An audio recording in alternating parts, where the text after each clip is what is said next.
This is the Lone Creator YouTube. We hope this video helps. You begin by prepping the sheet so formulas work reliably.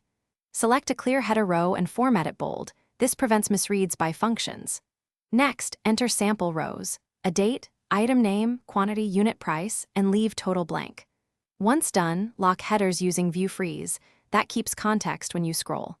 Make sure to set number formats for date and currency, because correct formatting ensures SUM and multiplication behave predictably. Now you compute values. In the first total cell type equals C2 * D2, press Enter, then drag or double-click the fill handle to copy the formula down the column. Once totals exist, create a range name for your total column to simplify future formulas. For summaries, use equals sum, range, or equals average range. If you need conditional results, use SUMIF or SUMIFs. These choices let you pivot from row-level math to sheet-level insights quickly and without breaking references. Finish by validating accuracy.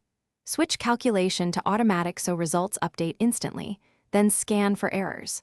Wrap fragile formulas with IFER to avoid #div/0 or n/ a showing to stakeholders, and use round to 2 decimals where currency is shown.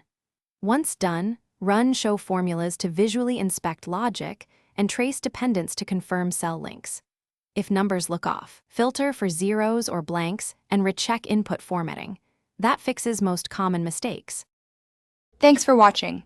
Consider subscribing if we helped you.